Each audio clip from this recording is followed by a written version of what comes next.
Hi, today's video will be on two poems, both on Lot's wife, who is the biblical figure in Genesis, who turned into a pillar of salt because she looked back when instructed not to do so, as the wicked city of Sodom was getting destroyed. The two poems with the same title are by the Russian poet Anna Akhmatova and also by Wislawa Symborska. I'm sorry about the mispronunciation since I don't really know Russian or Polish, but these two very famous Eastern European poets have, by coincidence perhaps, written on exactly the same incident in the Bible, and the poems are very interesting when placed side by side for compare and contrast purposes, even though they are on the same figure. And of course, you could argue that they share the same feminist concerns raised by the figure of Lot's wife, who is, by the way, in the Bible, unnamed and a rather shadowy figure. Okay, but first, the poems themselves. Here's Anna Akhmatova's Lot's wife. And the just man trailed God's shining agent over a black mountain in his giant track, while a restless voice kept harrying his woman. It's not too late. You can still look back at the red towers of your native Sodom, the square where once you sang, the spinning shed at the empty windows sat in the tall house where sons and daughters bless your marriage bed. A single glance, a sudden dart of pain, stitching her eyes before she made a sound. Her body flaked into transparent salt, and her swift legs rooted to the ground. Who will grieve for this woman? Does she not seem too insignificant for our concern? Yet in my heart I never will deny her, who suffered death because she chose to turn.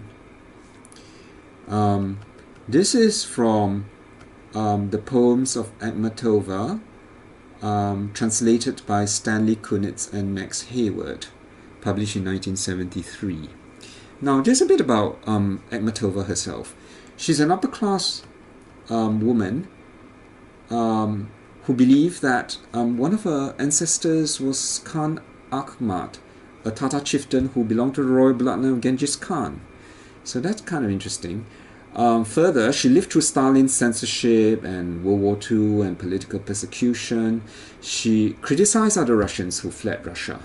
Instead, she stayed in Russia out of loyalty, and according to the famous Oxford philosopher Isaiah Berlin, who met her, she was a tragic queen, quote-unquote tragic queen. This poem reveals the ways in which Akhmatova may have sympathized with Lot's wife. Although she disagreed with the way in which her country was being governed, she still loved her homeland, and it's easy to see how she would identify with the biblical figure who was also unwilling to leave her homeland, even for her own safety.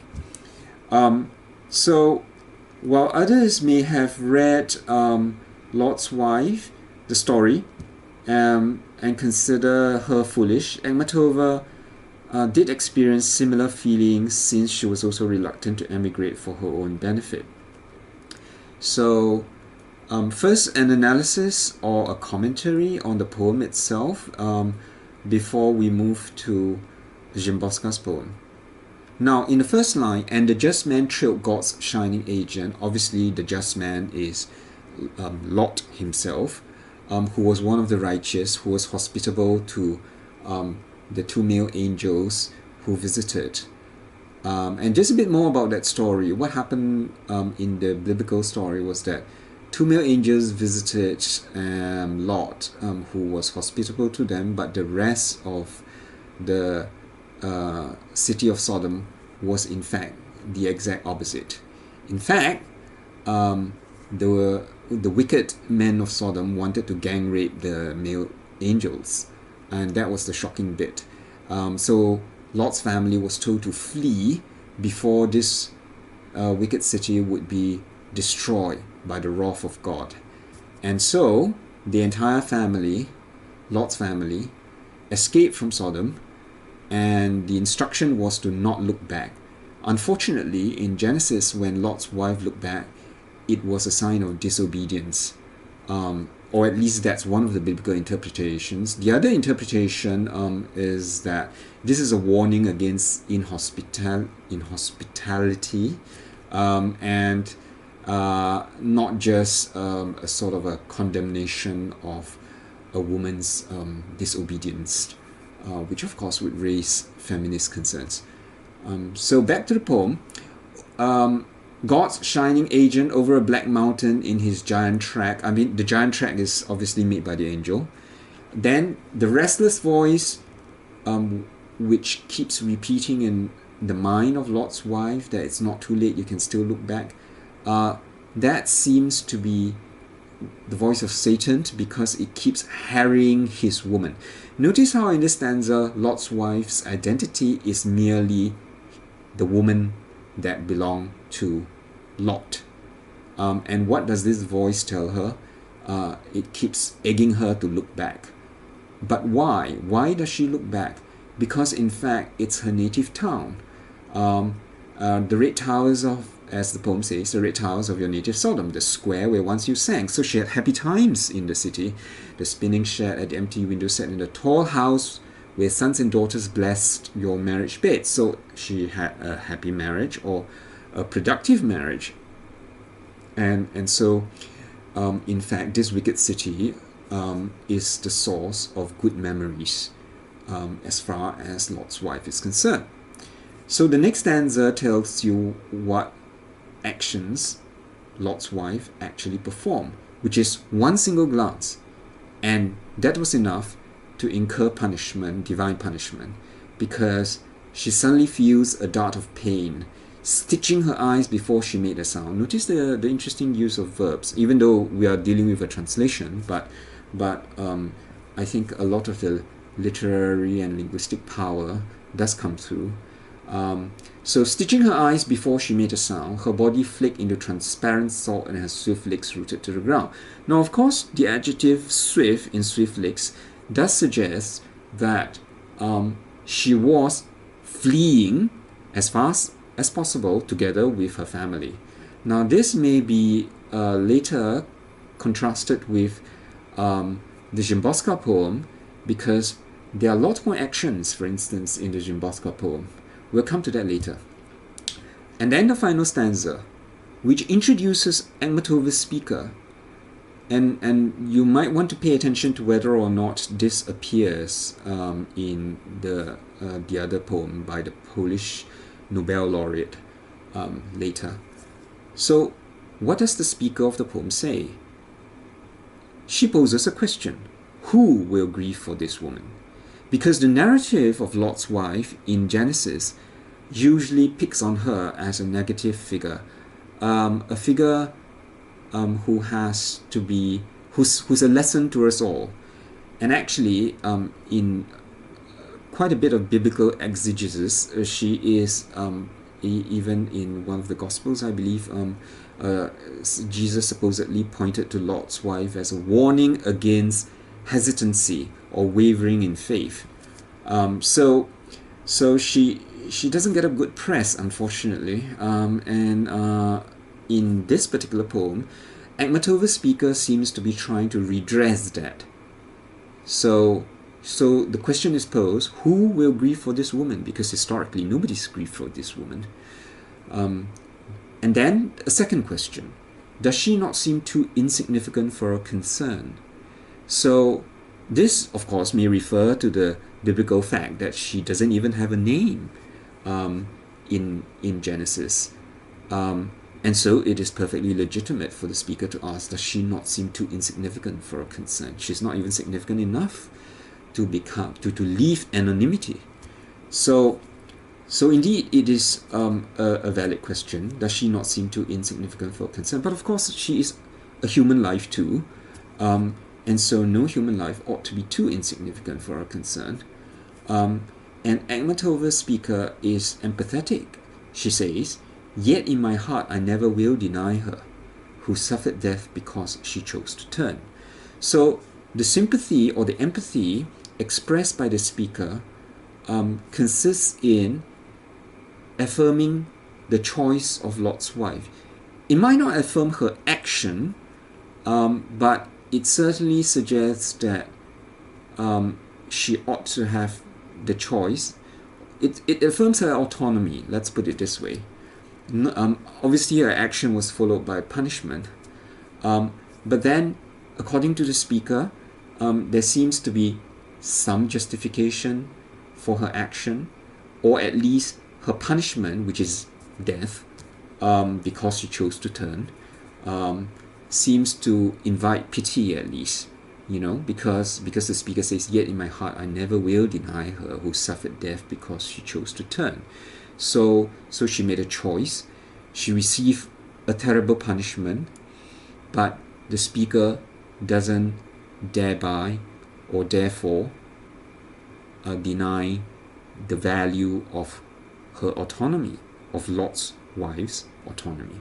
So this is an interesting poem that has a feminist overtone to it. So that's by Akhmatova. Now let's move on to Lot's Wife by Wislawa Symborska, who, by the way, was kind of an Eastern European successor, if you will, even though writing in a different language, at least a kind of successor in terms of international recognition and prestige to Akhmatova. But first the poem, Lot's Wife. They say I look back out of curiosity, but I could have had other reasons. I look back mourning my silver bowl, carelessly while tying my sandal strap, so I shouldn't have to keep staring at the righteous nape of my husband Lot's neck. From the sudden conviction that if I dropped dead, he wouldn't so much as hesitate, from the disobedience of the meek, checking for pursuers. Struck by the silence, hoping God had changed his mind. Our two daughters were already vanishing over the hilltop. I felt age within me, distance, the futility of wandering, torpor. I look back, setting my bundle down. I look back, not knowing where to set my foot. Serpents appeared on my path, spiders, field mice, baby vultures. They were neither good nor evil now. Every living thing was simply creeping or hopping along in the mass panic. I look back in desolation, in shame because we had stolen away, wanting to cry out, to go home. Or only when a sudden gust of wind unbound my hair and lifted up my robe. It seemed to me that they were watching from the walls of Sodom and bursting into thunderous laughter again and again. I looked back in anger to savor their terrible fate. I looked back for all the reasons given above. I looked back involuntarily. It was only a rock that turned underfoot, growling at me. It was a sudden crack that stopped me in my tracks. A hamster on its hind paws tottered on the edge. It was then we both glanced back. No, I ran on. I crept, I flew upward until darkness fell from the heavens, and with it scorching gravel and dead birds. I couldn't breathe and spun around and around. Anyone who saw me must have thought I was dancing. It's not inconceivable that my eyes were open. It's possible I fell facing the city. So that's the Szymborska poem. Very interesting. Different in its treatment of the situation, the biblical situation and the story. So here's a bit of commentary on the poem itself first. What's curious about the poem, of course, it seems to consist of a series of excuses or reasons for Lot's wife's disobedience. And the reasons range from curiosity to tripping over accidentally and so on and so forth. So the tragedy of a mistake seems to be much diminished. It's undercut. This is quite typical of many Szymborska poems, who, by the way, has an interesting collection out, View with a Grain of Sand. That's where the poem's from. So it's got other poems, and in fact, in a later video, I might do something on Poland itself, just by way of contextualizing more Szymborska poems. So that'll be later. So if you're interested, please subscribe and look out for that. So back to the poem. So they say I look back out of curiosity, but I could have had other reasons. So typically, again, in Szymborska poems, you know, her language is slyly simple. It's quietly subversive. That's what, to me, makes her poetry very interesting, because it's worldly wise in an almost cynical kind of manner, right? So when the second line says I could have had other reasons, the speaker here, Lot's wife, in the first person. You notice that's a key difference. The Akhmatova poem was not in the first person, it was in the third person. Lot's wife here is keeping her reasons to herself, her real reason. So she's not revealing what her actual reason was for looking back. Other people may speculate, but she's not going to reveal her secret.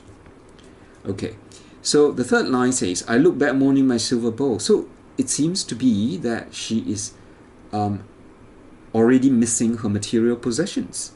Yeah, so her silver bowl, you know, is what's on top of her mind, you know, when she looks back, according to the third line of the poem. Carelessly while tying my sandal strap. So here's another reason that it was an accident. She was merely stopping to tie her laces in order to carry on running. So it was a simple mistake. And then comes the next lines, which reveal perhaps a troubled marital relationship, because she says, so I wouldn't have to keep staring at the righteous nape of my husband Lot's neck, from the sudden conviction that if I dropped dead, he wouldn't so much as hesitate. So, I mean, those lines suggest that even though Lot is the righteous one who is not killed by the fury of God against the wicked of Sodom, that actually he might be bordering on the self-righteous.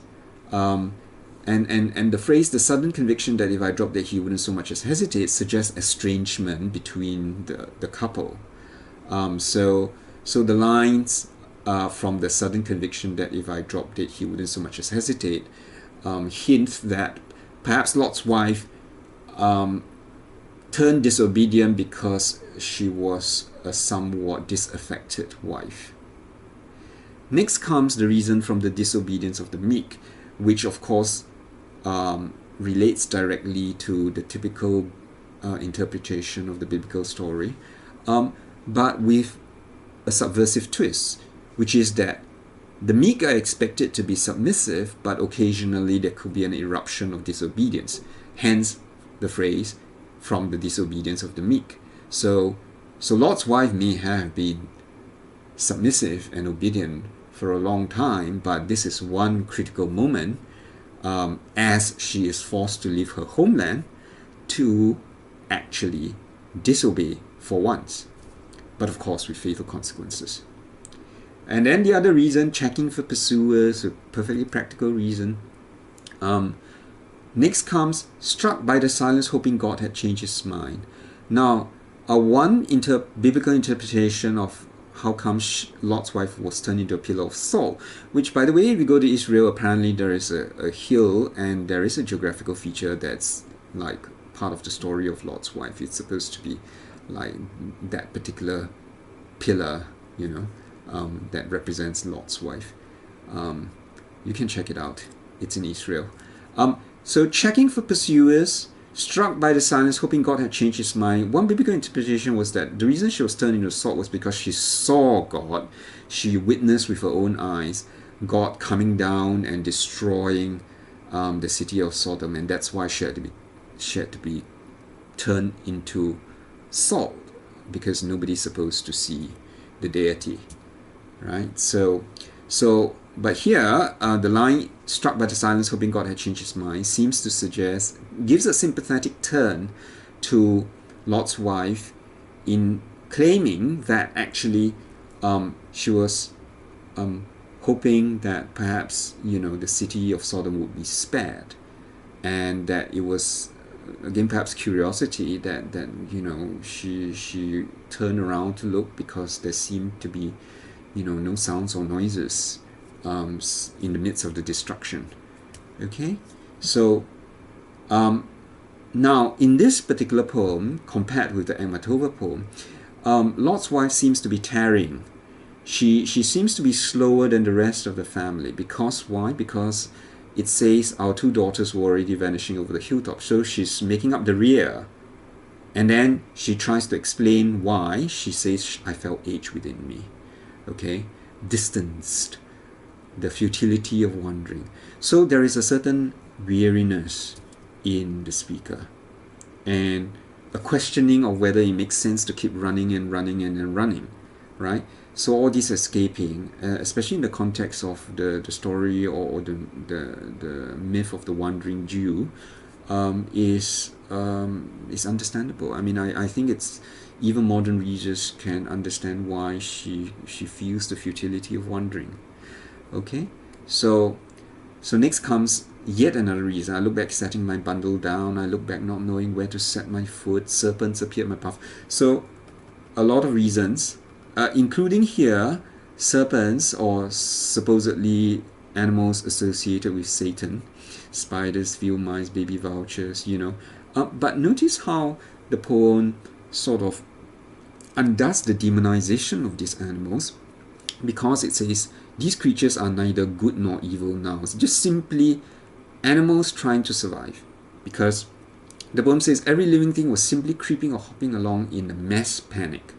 So again, undercutting this typical biblical division of the animal world into creatures that supposedly symbolize the good and creatures that symbolize evil. Okay, so I look back in desolation, in shame, because we had stolen away, wanting to cry out to go home. Now the bit about wanting to cry to go home, of course, is shared with the Akhmatova poem. And then the next few lines, it's kind of curious, because it seems to describe Lot's wife dancing, or performing a series of actions that could be mistaken for dancing, and also a mix of different emotions, because of the repetition of I look back in anger, I look back involuntarily, and so on. So she's searching for excuses or reasons, or indeed, as she says, it could be all of the above, that made her look back. Then there's a curious line about the supposed accident that made her turn around, that made her sort of go into some kind of a dance. It was only a rock that turned underfoot, growling at me.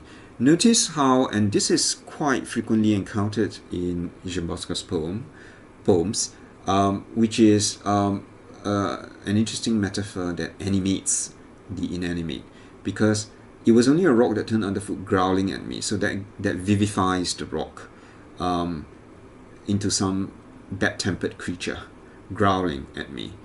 Okay, so but then of course that's followed by a rather cute animal, a hamster on its hind paws tottered on the edge. It was then we both glanced back.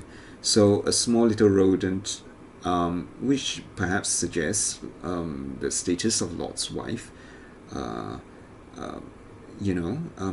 so their unity or their mutual identification, because they both look back.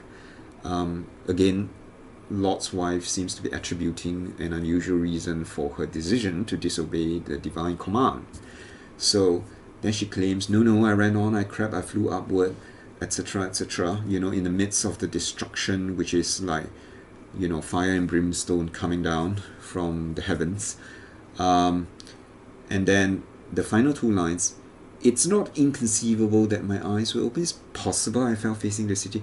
I think that really clinches the tone, the very sort of quietly crafty, cynical, worldly wise, self-justifying, self-excusing tone that's really quite curious about this poem and about the portrayal of Lot's wife in this poem. So a series of possibilities, typically open-ended, and also very human, very symptomatic of the modern world, of modern culture, the tentativeness, the uncertainty. Okay, that's all for today. Thank you.